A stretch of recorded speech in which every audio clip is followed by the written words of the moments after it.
manticores, hydra, dragons, all obey me. Hey guys, I'm Janet on occasion, and today we are playing Rakarth with a huge early access period of a day. I'm a day early and everyone and their mum is playing this, so this is probably a completely pointless campaign to play. But I know a lot of you guys do want me to play Dark Elves at some point. I'm not a fan of Dark Elves. I'll just say that straight away. I find them really boring. Just a bunch of edgelords. There's nothing interesting to them at all. I think they're a good villain for other factions, but I think just on their own, I find them so uninspired. I find them so dull. But Rakarth does have me excited. Okay, and that's saying something, because I really don't like Dark Elves, but Rakarth is a lot of fun because it gets a lot of monsters. So similar vibe to Drycha, being able to get a bunch of monsters to play with, sort of out of nowhere. Rakarth has a similar vibe. So the idea of just having huge unit variety early is great, and that should be something that all factions should have. I think this game is best when you have unit variety, and a lot of campaigns really do block you out of getting access to interesting things for a very long time, whereas Rakarth pretty much just from the get-go says, oh brilliant, have dragons, mammoths, everything, have all the things. Okay, giant monster, it's yours. Have fun with it. So I love that. I love that as just a, you know, as a design thing, as a design aspect. That's something that should be carried across to everything. I think everyone should have cool centerpiece units from the get-go. And the ability to replenish them if they do die, rather than having to sort of reload your campaign if you lose your coolest units, you know. So I think it's very cool. It's a nice change in the right direction, I think. So anyway, right, monster pens. Capture a variety of hideous beasts and send them into battle. Forces do not receive vigor penalties from raiding stance, which is rather nice. Upkeep minus 10% for all monstrous units for all armies, so it really encourages you to use them a little bit more. I mean, 10% isn't huge, but they're great units anyway, so it's just nice that they won't bankrupt you if you do rely on them a lot. You can rely on them a lot. Plus 8 melee defense for monstrous units, just in the Lord's army though, just in Rakarth's army. He is the, oh, what do they call him? The Beastman. Mr. Beastie, that's what they call him, Mr. Beastie. Definitely got that right. So, Dark Elves have got Black Arcs, they've got Slaves, and they have Murderous Prowess. You know the drill by now. I'm playing on hard, because I just want this to fly by. It's just going to be a fun thing of like, hey guys, I'm playing it. I don't want this to drag on forever. So we're playing Vortex Campaign as well, so we have a nice objective to go for. I prefer campaigns with an objective, and so that's what we're doing. Let's do it. The world has seen countless murders, but one killing stands above all others. One death that has shaped the world. Malekith, son of Anarion, was betrayed. The elven princes crowned Bel-Shannah as the second Phoenix King. Sir Malekith brooded and poured his hate into a single cup. Malekith toasted Bel-Shannah, then stepped over his dying body and into the sacred flame of kings. But the fires stripped his flesh, and with a final scream, he hurled himself back from whence he came. His body was taken north, and a suit of armor forged. Malekith was reborn. The Witch King, and in his shadow, legions raised. Decades of civil war followed. Then Malekith embarked on the most ruthless of plans. His sorcerers would unbind the magic of the Great Vortex. Created by Caledor Dragon Tamer and his elven mages, the Vortex siphons the winds of magic, keeping the demon tide at bay. Malekith's spell was flung at the Vortex, but Caledor himself broke through the mists of time to deflect the titanic force back at its casters. The Shadowlands were ravaged, sundered.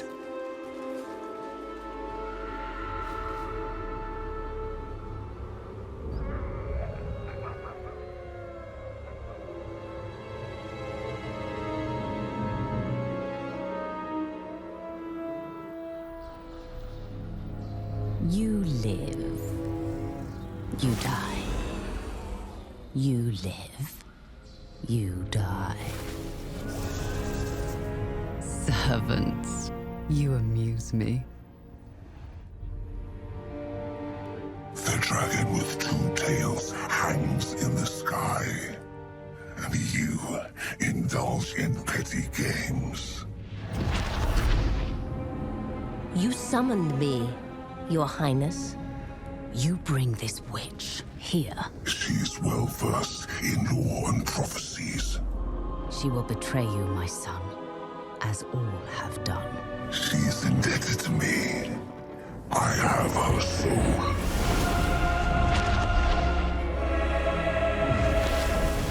Step forward, Felicion Heartkeeper. The comet disrupts the vortex. Whilst it is weak, a prophecy can be fulfilled. Of a king who consumes the heart of Ulthuan. My son will take its power and our vengeance. Find the Oracle. She knows what to do. I am willing to serve, to earn my soul's release. Heal, beasts. These wretched isles are a far cry from the tormented coastlines of Slaver's Gate. We need not dwell here for long, for opportunity calls. I have been scouring these parts for more creatures of war to add to Karond Kar's dungeons. But now the Witch King has made his intentions clear. Once the scaling have been removed from these lands, we will be free to turn our attentions to the Ulthuani. They will not best me again. Lord Malekith desires the power to control the vortex, and what he does with it is none of my concern. But gaining his favor will no doubt bring me riches and power. Speaking of which, even from here, I can feel the thrum of the legendary Widowmaker. If I were to get my hands on such a weapon, I would be undefeatable at the helm of my monstrous menagerie. But first things first. The primitive men and effete Aser shall not get in the way of the Witch King's plans. My beasts and I will serve Nagaroth, and I shall get the recognition I deserve. Time to feed. Okay, so, yes, we are doing the Vortex Campaign, so, of course, we do have to collect the Scrolls of Hecate. So, pitiful scaling barbarians seek their plunder nearby, my lord. Soon their attentions will undoubtedly turn to you. Quick and decisive action now would crush their spirits before they ever set foot upon your lands. I'm sure it would. So, fun fact, we have Boudica Soulblaze, and we start on Albion, so the idea that Albion, which is, you know, an old term for Great Britain, or perhaps just England, I forget. It was a name that I think the Romans used, I think, if I remember that correctly. But anyway, it's fantasy Britain, okay? It's Warhammer Britain. And so the idea that they have Boudica as a starting, you know, sorceress, I think is rather fun. It's a nice little history reference there.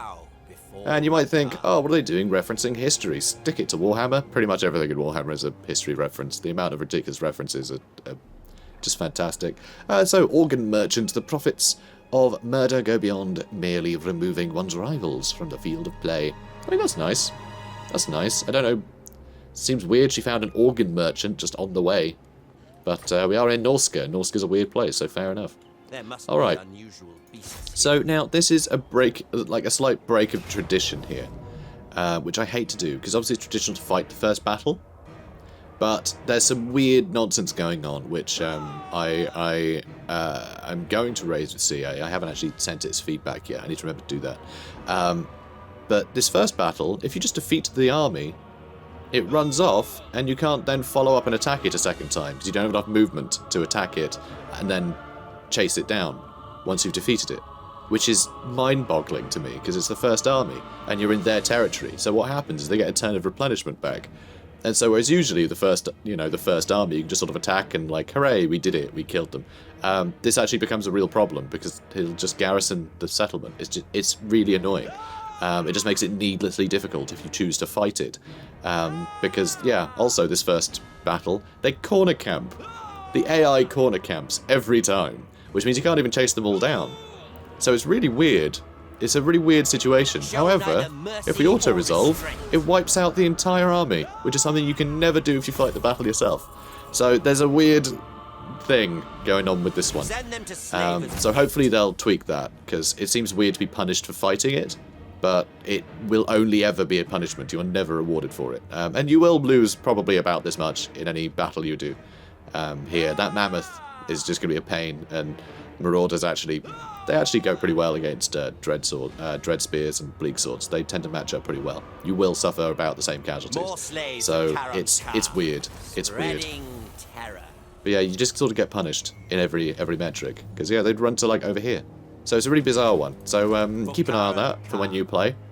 It's just bizarre. It doesn't really give you that first battle like every other campaign does. It's strange. So anyway, Scavengers of the Dead. So here we go. This is part of Rakarth's, unique mechanics, which I really like. Really like. Like, I love these. These should be everywhere. I think they're brilliant. So the stench of death pervades the air, rising from the bloody corpses littering the battlefield as far as the eye can see. It isn't long before the harpies descend. On leathery wings, they circle the field of battle, searching for their next meal. It is all too easy for you to break their spirits and teach them the meaning of obedience. They will make for fine additions to your menagerie of monsters. And so yeah, harpies came to see, to feast on the dead, and now we've broken them to our will, which I think is really cool. So now they're in the monster pens. It even says how you unlock them, and by winning a land battle with high casualty rates. I mean, the whole army got wiped out, so that's 100%, right? So now let's have a look at the monster pens here, so you can see we can get some harpies, which I will. I'll get them straight away. But you can also have a look at the others. So black dragons. These can be replenished by... So when it says replenished, it means, the number of available units, not actually getting replenishment for the unit, just to be clear. Before anyone thinks that you have to, raid particular places to keep their health up. That's not how that works. Just want to be clear there. It might be obvious, but using the word replenishment, using replenished in a game where replenishment is a mechanic is, I think, a little bit... It's not clear. It's just not clear. They tend to use specific things. When there's like a bonus replenishment and then you're using the word replenished in other contexts, it's, just a faux pas, I think, for strategy games to do things like that. But anyway, this unit can be replenished by occupying, sacking, or raising high elf or wood elf settlements, or via special events. So, kill elves, attract dragons. Brilliant. Charybdis. This unit can be replenished by winning battles at sea. War Hydra can be replenished by raiding mountain regions. Feral Carnosaur. That's right, we get dinosaurs, guys. I mean, these are all Dark Elf units.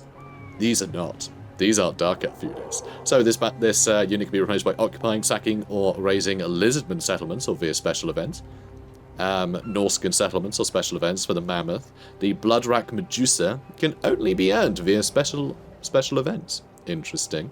Feral Stegodon from occupying, sacking, or raising lizardman settlements, or raiding jungle regions, or via special events. Feral Manticore, places with high levels of chaos corruption. Raid them, and you can get manticores because they are attracted to those forms of any sort of chaos-filled place. You'll find manticores. Whether it's something gets mutated into a manticore, or whether they just, it's a nice friendly habitat for them. Who knows? Could be a bit of both. Also, giant wolves, raising or sacking or occupying greenskin or Norscan settlements, or raiding frozen wasteland or temperate regions, or special events. Harpies, high numbers of casualties in a battle, and you'll win them. So anywhere, which is great. Or you can raid mountain regions, because that's where they live. They live up in the mountains. Feral cold ones. Occupying, sacking, raising lizardman settlements, or raiding desert, jungle, or savanna regions, and explosive squigs, because they're the silliest of all the squigs. Why the heck not? So occupy, sack, or raise greenskin settlements, or defeat armies in the underway. So pretty cool stuff.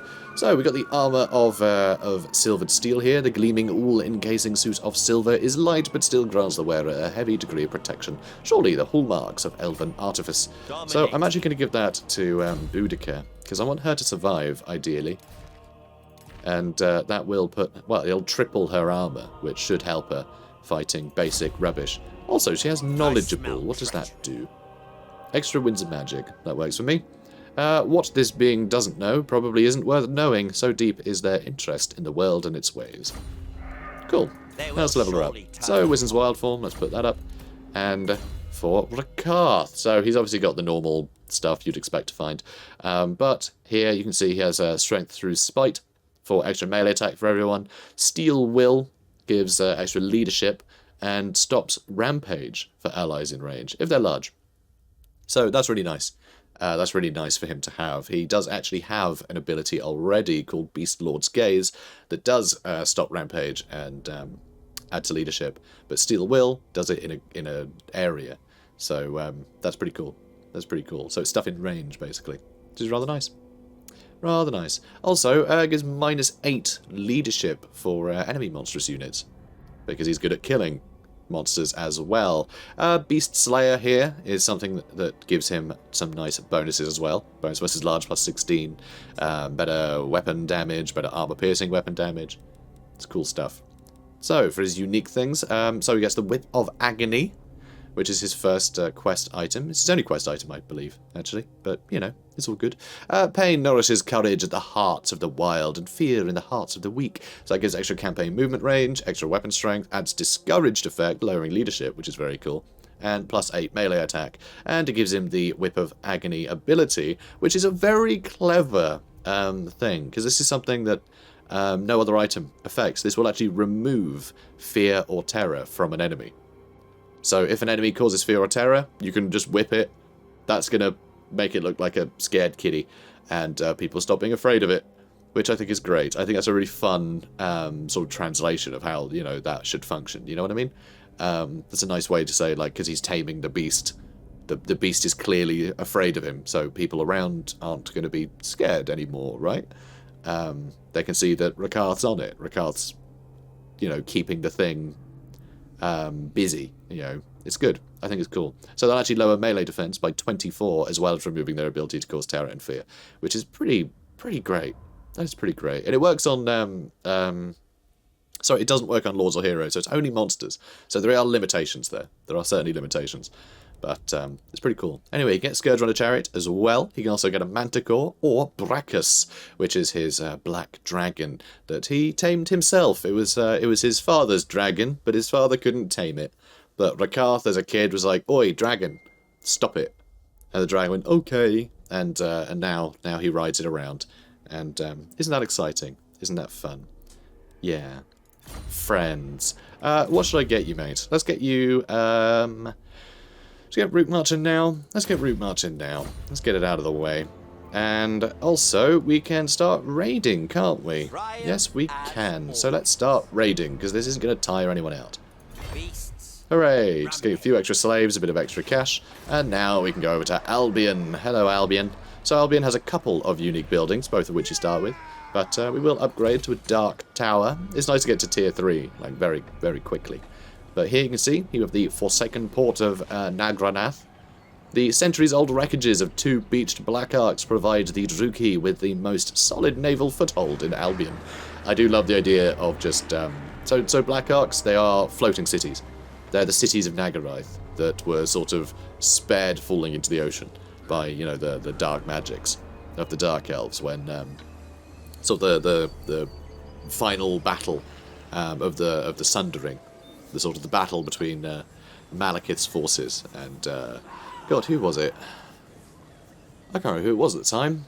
Because he was trying to destabilize the... Oh yeah, that was it. He tried to destabilize the vortex to sink Ulthuan and let in all the demons and things. General just dick move. And it was Caledor who was actually in the heart of the vortex. Was sort of, you know, brought back into reality enough to go, hang on a minute, what are you guys doing? Stop it. And banished Malekith. And a shockwave smashed Nagarath off the end of Ulthuan. It's a bit of a mess.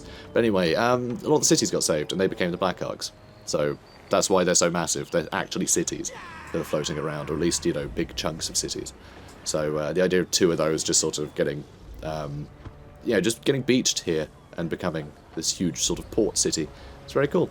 So also we have the Ruined Ogham Stones, an assortment of standing stones that have long held watch over Albion, enacting an ancient purpose that has long been forgotten. So these are very much sort of stones built by, you know, the ancient races, sort of pre-old ones, that were sort of funding the same powers that the old ones sort of came for and, you know, built temples for, and, you know, geomantic web, all that crazy sort of planetary powers.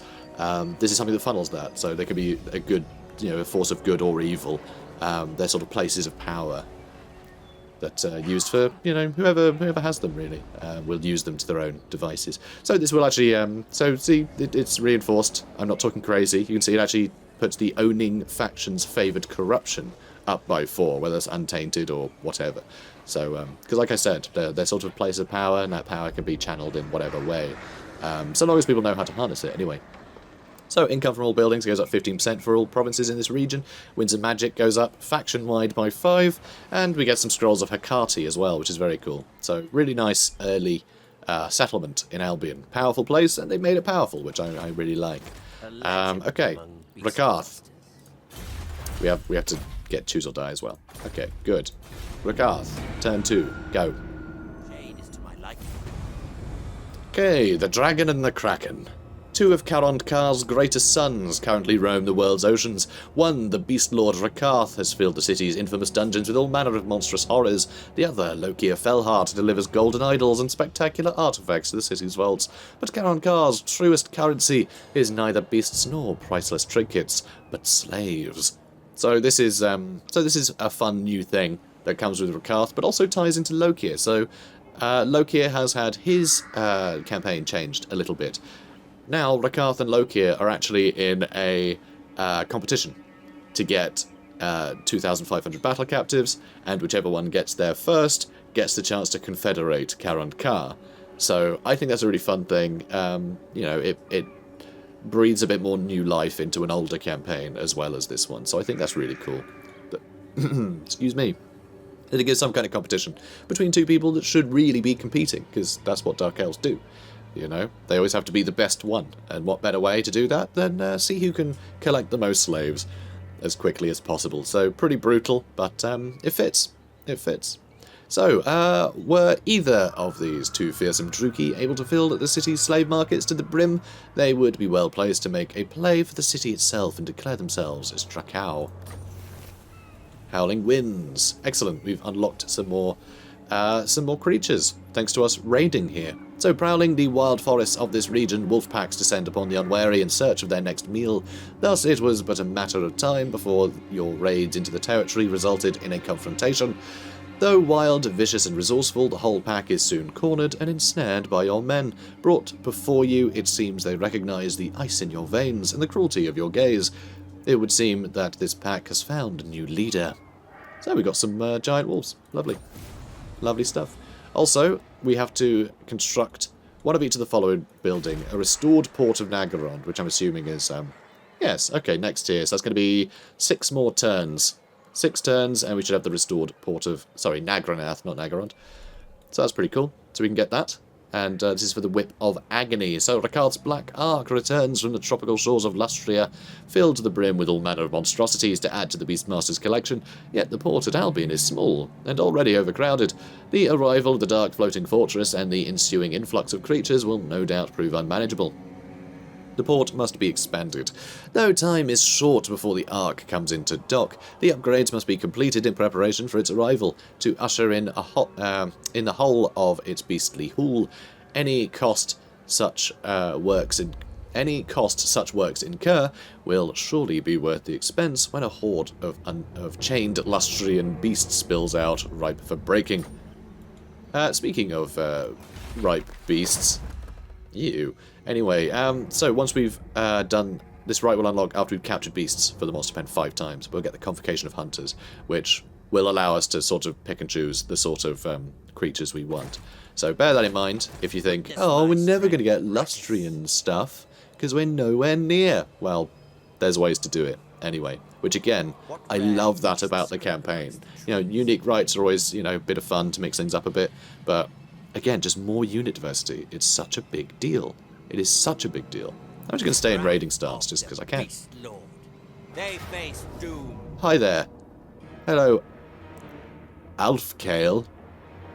Alfkale Drakmane. Darkmane, not Drakmane. Whatever. Let's fight him. He's going to be dead soon. His name is irrelevant. Okay, so I just realised I should have got the wolves. Should have recruited the wolves before we started this fight. That's okay. That's okay. We'll just have to fight a little harder, won't we? Don't worry, team. We've still got this. So you're a little injured, girl, which is sad to see. That's okay. We'll live. So who do I want to hit? Marauder Hunters. I want them dead. Marauder Hunters with their shield breaker and everything. Nah, let's kill them. Let's kill them to bits. Also, I really would love Flock of Doom or something. You know, even Amber Spear, just something. Just anything. Okay, Harpy's moving in. Bleak swords. How bleak? Druki. Do I want to flank around? Maybe I do. Maybe I do. It might be fun. Go for a bit of a walk. I think I might just breath attack straight over the top. Because they're in pretty dense formation, so... So I think I can quite happily just breath attack straight into them. Because if I go down the side, they're just going to run at me. It'd be a nuisance that way. Forwards. Advance. And we are doing some great damage to these Marauder Hunters, actually. Very surprising. Only one kill so far. But don't need kills, really. Ooh, this is looking promising. Alright, let's go for them. Some nice overlap here. Oh, no, they're running that way. They might still be pretty good. Not bad, 50 kills.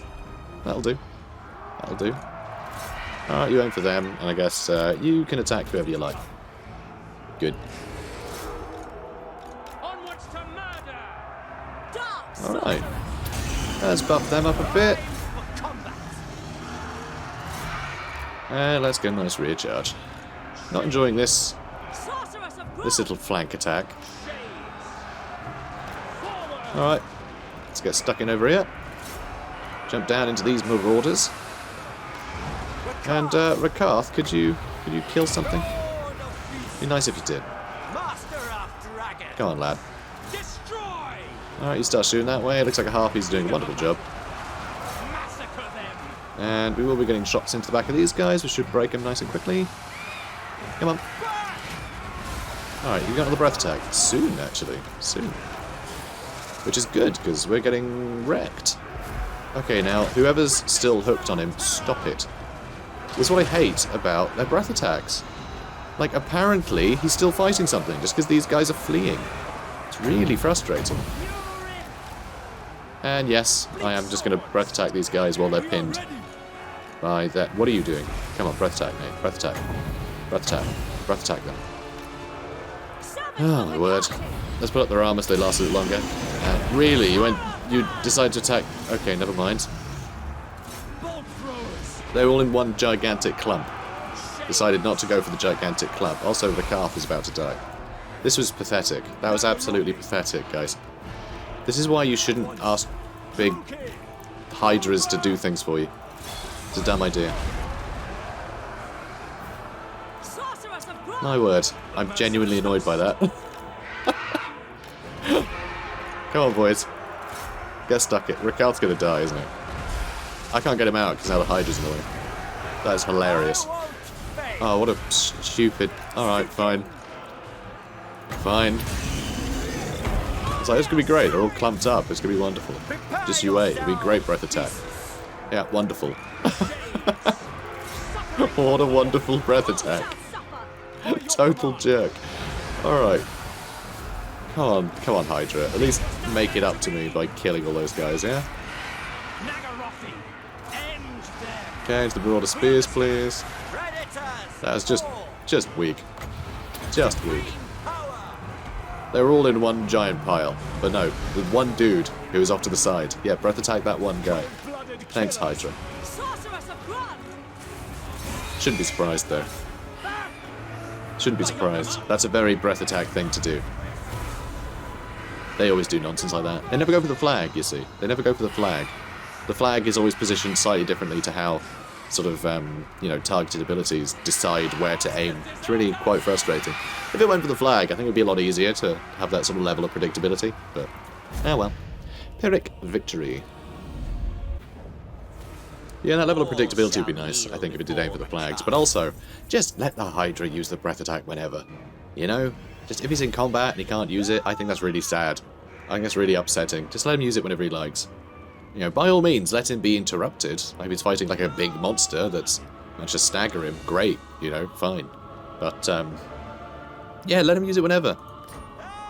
Like a spellcaster using spells, you know?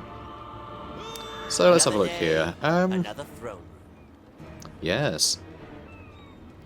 I think I'm going to loot and occupy, you know. All mine. I don't really mind if they start getting upset. If they get upset, we'll just have to kill them all, you know. Any rebellions, we'll just have to enslave them. I can talk. I can words. I'm a heck of a languager.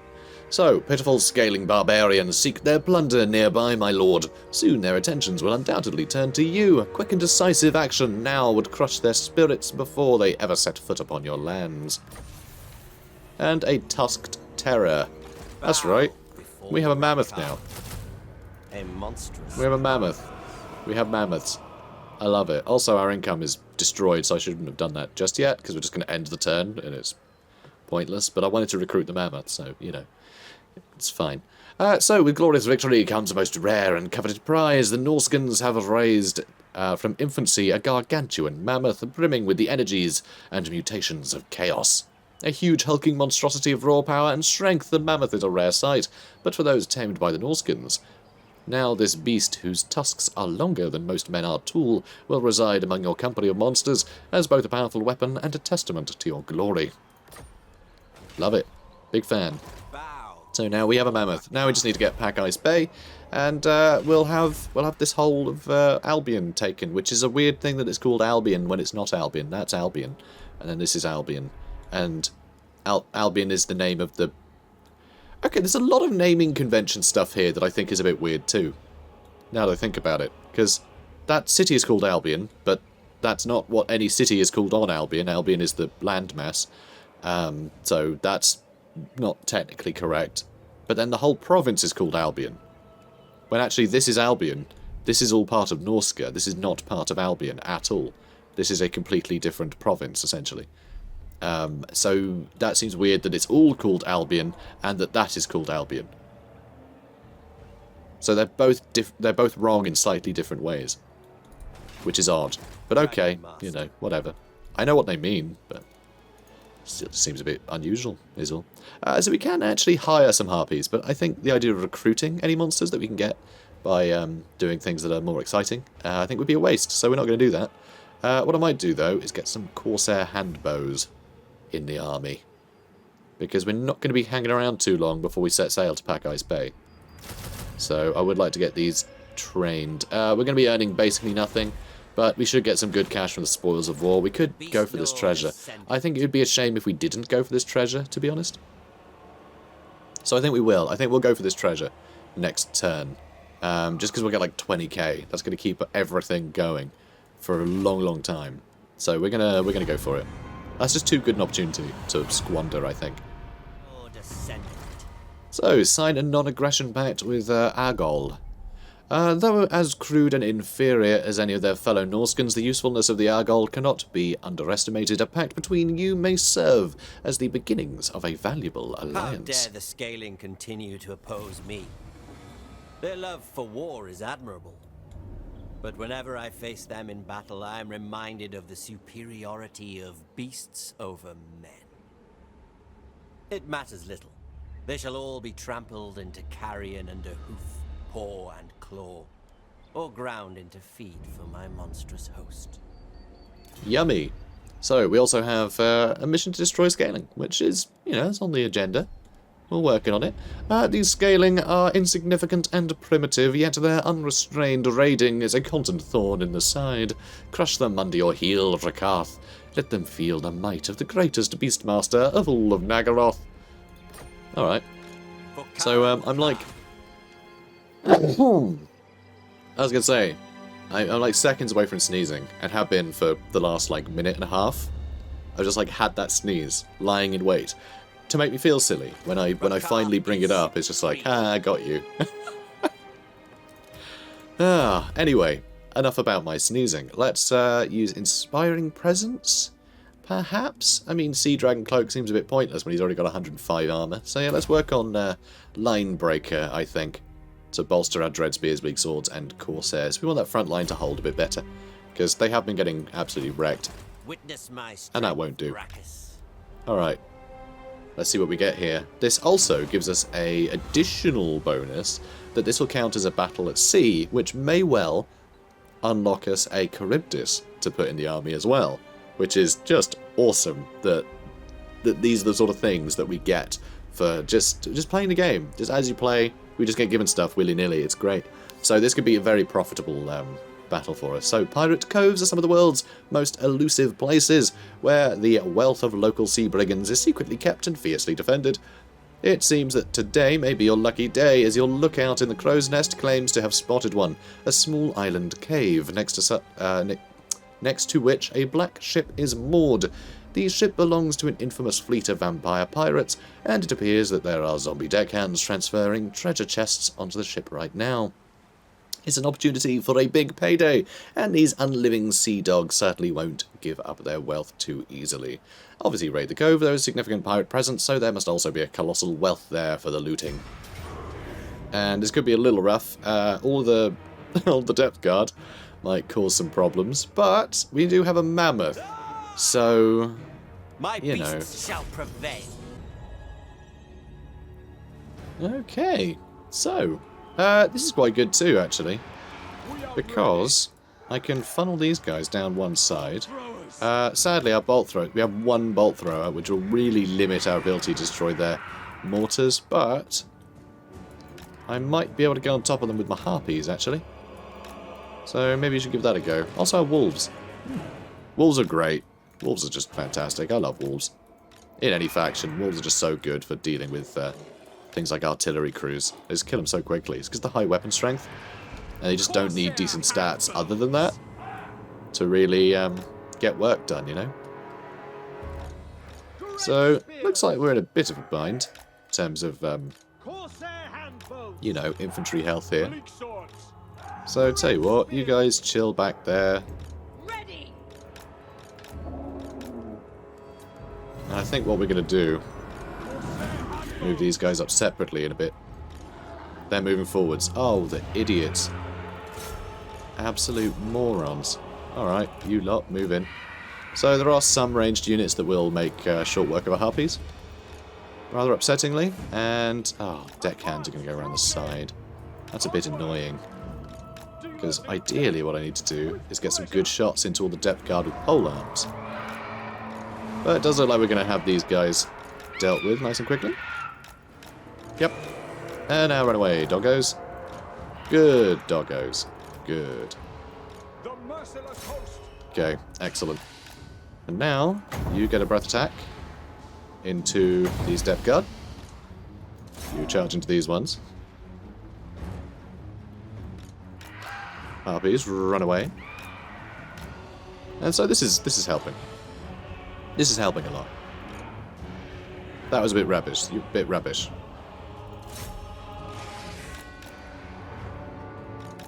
Okay. Keep hitting them. Very nice. Love that. Big fan. Those are even more depth guard, aren't they? Yes, they are. Alright. Time for you guys to get stuck in then.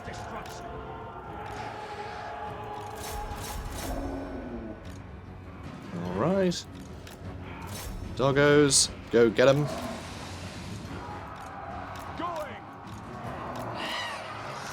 And yeah, we're doing pretty well over here with the mammoth, which is nice to see. My wit awaits. Okay, you go for them now, please. And oh, mammoth's getting wrecked. Oh dear. Okay, Rakarth, buddy, let's buff the mammoth. Oh, it's broken. All right, fine. I knew the mammoth would take some damage doing that. I was just hoping he wouldn't rampage so quickly. Because, you know, Then I can't control him, and then he dies. Oh, sad. Looks like we got this Death Guard with pole arms pretty quickly. So let's back off. Oh, baby! And doing well over there. Now, do I want to hit some of these guys? I think I do. I think I just want to hit all of them a bit. Okay, got a doggo's back. Cold-blooded killers. Okay, come on, boys. Ugh, need to kill them quicker. I don't like these guns being there. It's very annoying. Okay, let's get on top of them. And not enjoying that. You know what? You get out of there. It's not going to work.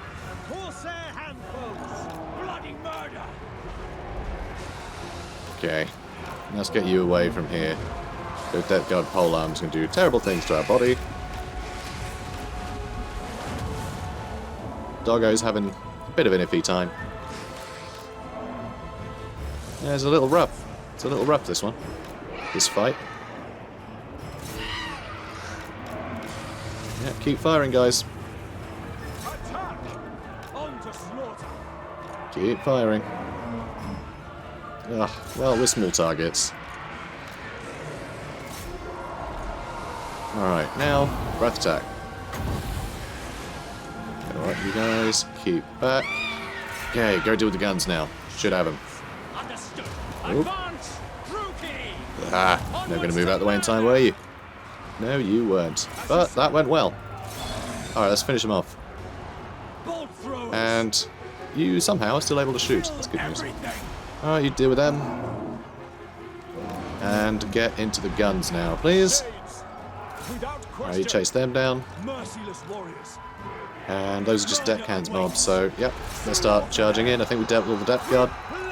It was a bit iffy, but we should get some just nuts rewards from all this.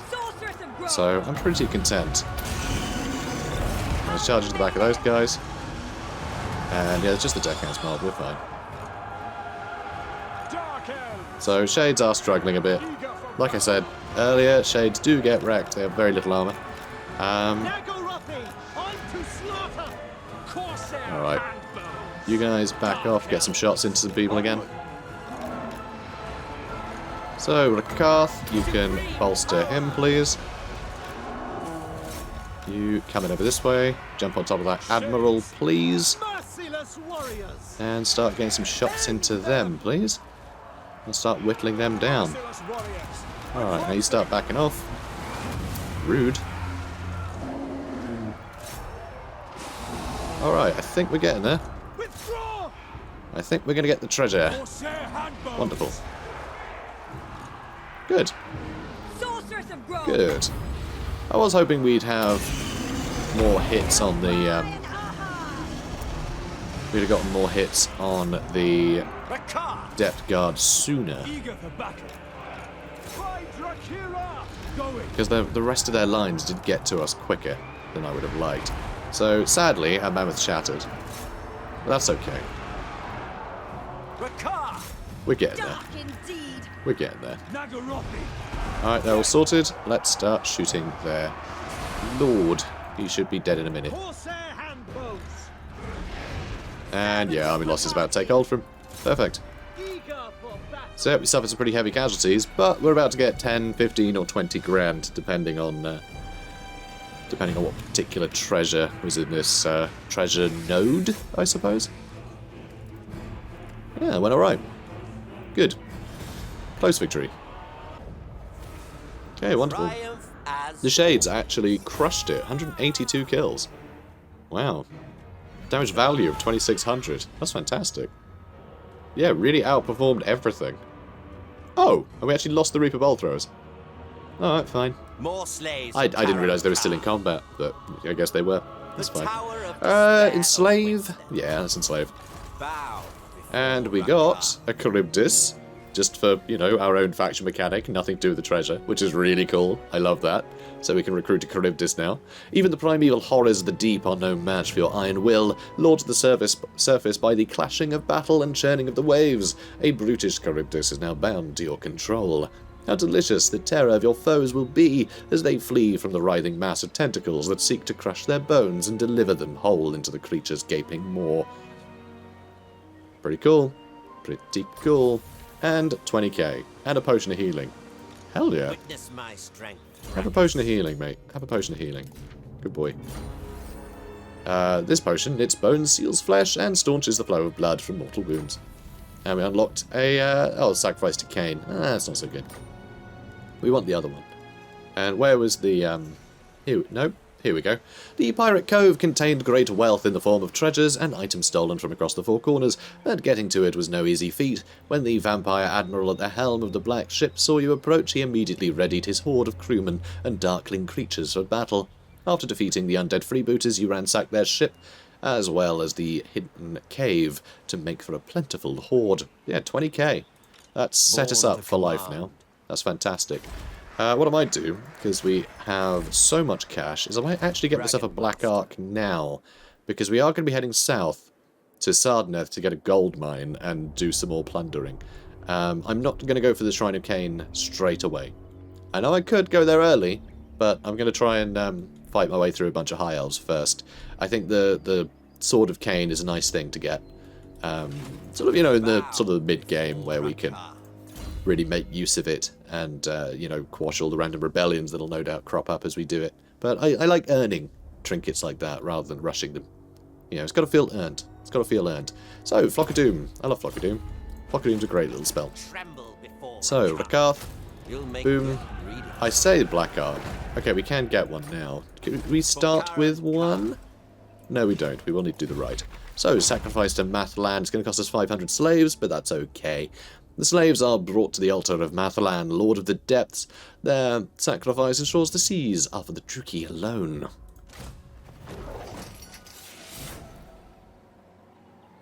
Alright. Dominating. So let's recruit one. Tomalak. Hello, Tomalak. The Fleet Master, Tomalak. So, oh wow, +6 melee attack for Black Ark Corsairs. Very nice. And extra missile resistance. Love it. Although I think that might be the bonus that they all get, now that I think about it. But, you know, either way, it's good. Black Arks are helmed by Druchii as for indomitable and unbreakable as their iron ramparts. Dreadlord of Nagara. Translates to, like, quite unbreakable, I guess. You know, it's quite unbreakable. Submit Also, I can't recruit from monster pens. Can't while at sea in that case.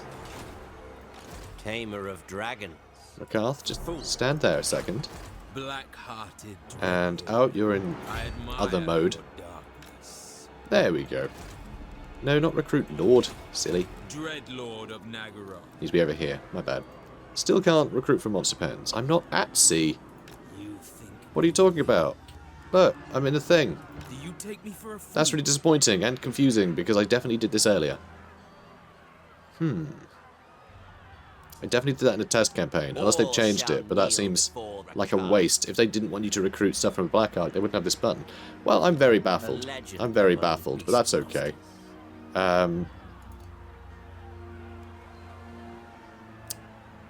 That's why. I already recruited the Charybdis. I'm giving him the Charybdis. I want him to have the Charybdis. There we go. I did it, guys. I remembered what I was doing. Isn't that good? So, Admiral, you go ahead and do that. And I'm actually going to pass these along as well, because Rakarth can hire his own. So let's do that. Good. So this will cost us a lot. Although, actually, our income's gone down a lot. Oh yeah, because I gave a monster to Admiral Tomalak. So this is a bit cheaty, but what I could do is actually give all of the monsters to the Admiral. Because the Admiral, if we have a look, he has small Black Ark, and any upkeep for his army is down by 50%. So you can get much cheaper units, so I can give him all the monsters and give him back if I wanted. I'm not going to do that, but it's a nice way to keep upkeep high if you can have a bunch of big stompy things. So, yeah, lovely. Lovely stuff. Let's move on.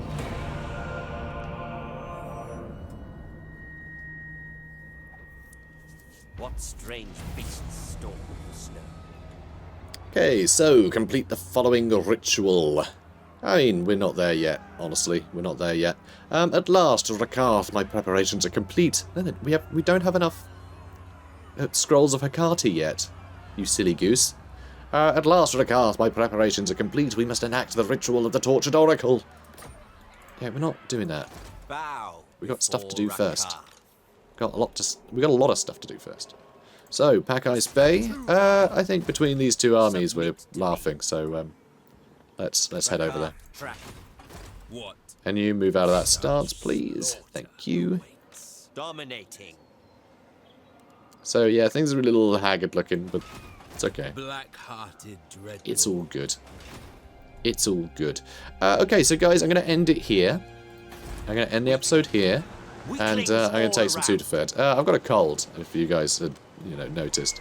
Which is just wonderful. It's a great year to have a cold. It's not panic-inducing at all. So, anyway.